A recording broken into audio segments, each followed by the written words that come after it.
En esta ocasión les quiero mostrar cómo diseñar un pequeño preamplificador de audio hecho con transistores. Trataré de generalizar un poco algunos conceptos para que la gente nueva pueda realizar su propio preamplificador. También quiero dejar en claro que en este video no tocaré temas de diseño complejos. Más adelante tocaré temas más detallados como lo son máxima transferencia de potencia y máxima excursión de salida para una carga determinada. Entonces comencemos con el pequeño diseño. Este es el preamplificador que vamos a diseñar. El corazón de este preamplificador es un transistor BJT en configuración emisor común polarizado por divisor de tensión. Usaremos esta configuración ya que es muy estable a los cambios de temperatura y no depende de la beta del transistor.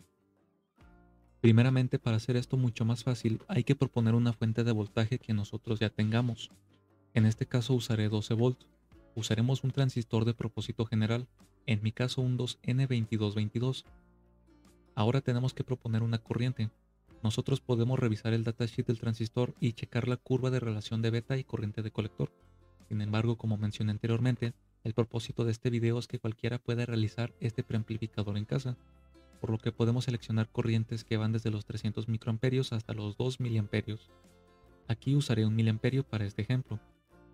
Lo que buscamos en esta configuración es poder dejar el voltaje de colector emisor polarizado como la mitad de la fuente de alimentación, 6 volts para este caso. El propósito de dejar el voltaje colector emisor como VCC sobre 2 es que nuestra señal de salida tenga una buena excursión y así no tener recortes en el semiciclo positivo o negativo. También debemos de dejar un valor de voltaje pequeño en la resistencia de emisor, que va desde los 200 mV hasta los 500 mV. 200 mV en esta ocasión. Entonces, si nos fijamos, en realidad nuestro voltaje de colector es de 6.2 volts, por lo que nuestra resistencia de colector se verá reflejado un voltaje de 5.8 volts, el cual es la diferencia de 12 volts menos 6.2 volts. Como ya tenemos el voltaje en la resistencia y la corriente de 1 miliamperio que propusimos anteriormente, nuestra resistencia de colector sería de 5.8 kΩ, valor comercial de 5.6 kΩ.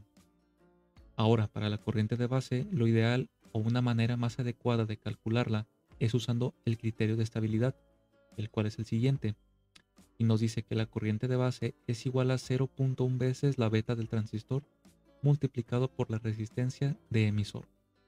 Pero para poder facilitar los cálculos, podemos hacer la corriente de base 10 veces más pequeña que la de colector, por lo que nuestra corriente de base quedaría de 0.1 miliamperios.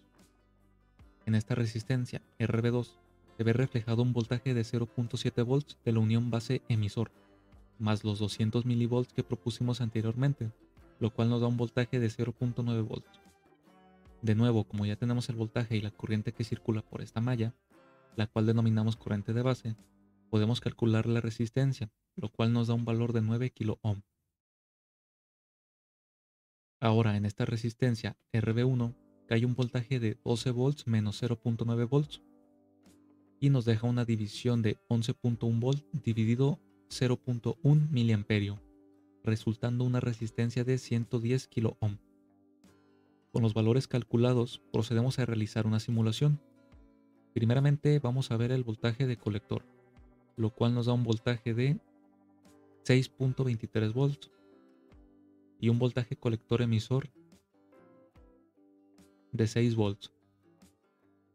Tenemos una corriente de colector de 1 miliamperio y una corriente de base de 100 microamperios, por lo que nuestros cálculos son un éxito. En esta configuración de emisor común, nos deja la señal desfasada 180 grados, por lo que implementaré otra etapa previa para tener en fase la señal de entrada y la de salida. En este caso, para diseñar esta etapa debemos saber la impedancia de entrada del preamplificador que acabamos de diseñar, y para saber su impedancia de entrada tenemos que hacer el siguiente cálculo. El paralelo de las resistencias de base junto con el paralelo de beta por RE más la resistencia de emisor. RE es la resistencia en alternas de la unión base-emisor y se calcula de la siguiente fórmula: 25 mV dividido de la corriente de colector, por lo que tendríamos 25 mV dividido 1 miliamperio, nos da una RE de 25 ohm. Considerando una beta de 100 para transistores de uso general, tenemos una impedancia de aproximadamente 6.1 kΩ. Cuando diseñamos con el criterio de máxima transferencia de potencia, la resistencia de colector debe de ser igual a la resistencia de carga. En pocas palabras, la resistencia de colector de la etapa previa debe de ser igual a la impedancia de entrada de la otra. Como en este caso fueron 6.1 kΩ de impedancia de entrada, por ende nuestra resistencia de colector también debe de ser de 6.1 kΩ. Ya que no existe mucha diferencia entre los valores de resistencia de colector de ambas etapas, implementaré la misma etapa de nuevo. Si a ustedes les da un valor diferente, lo único que deben de hacer es lo siguiente. Digamos, por ejemplo, que les dio un valor de impedancia de entrada de 14.000 ohm y también lo están alimentando con 12 volts. Como ya sabemos el voltaje que cae en esta resistencia, procedemos a sacar la corriente de colector y en base a eso realizamos el procedimiento explicado anteriormente, simplemente aplicando la ley de Ohm. Ahora solamente nos queda unir nuestras etapas de la siguiente manera y tenemos ya casi listo nuestro preamplificador. Primeramente vamos a ver cuánta ganancia obtenemos con esta configuración. La ganancia total es el producto de las ganancias independientes de cada etapa. La ganancia por etapa está determinada por la siguiente fórmula, que es la resistencia reflejada en alterna del colector, dividido RE más la resistencia de emisor. En la primera etapa, la resistencia de colector es el paralelo de 5.6 kΩ con la impedancia de entrada de la otra etapa, que es de 6.1 kΩ, y esto nos da 2.9 kΩ aproximadamente. Calculando RE como lo hicimos anteriormente, tenemos una RE de 25 ohm. Si realizamos la división, tenemos una ganancia de menos 11.8. Recordemos que el signo negativo es porque se invierte la señal 180 grados. En la etapa de salida como carga o representando la entrada de un amplificador de audio, utilicé una resistencia de 10 kΩ, por lo que tenemos una ganancia de menos 14.65, dándonos así una ganancia total de 172. Quiere decir que si ingresamos una señal de 1 mV, las salidas serán de 172 mV. Simulando tenemos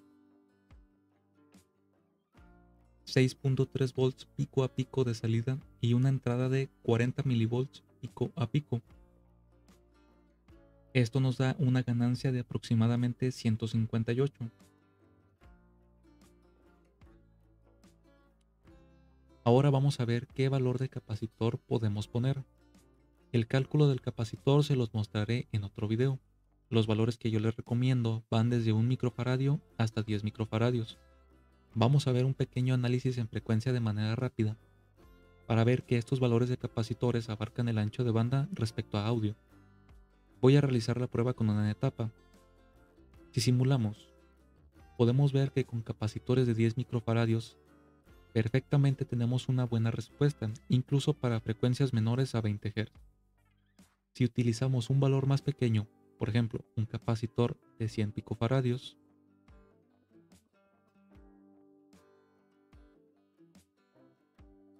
podemos ver que no tenemos una buena respuesta para las frecuencias bajas, por lo que 10 microfaradios es un valor estándar que yo les recomiendo. Ahora pasamos con la prueba en físico. Usando valores comerciales de resistencias, tenemos un voltaje colector emisor de 6.38 volts en la segunda etapa, ingresando una señal senoidal de 1 kHz y un potenciómetro para regular la señal de entrada. Tenemos antes de la saturación 9.4 volts pico a pico para la señal de salida y tenemos una señal de entrada de 58 mV, dándonos una ganancia de 162. Este valor se aproxima más al valor calculado en la teoría. Espero que este pequeño tutorial les sea de ayuda.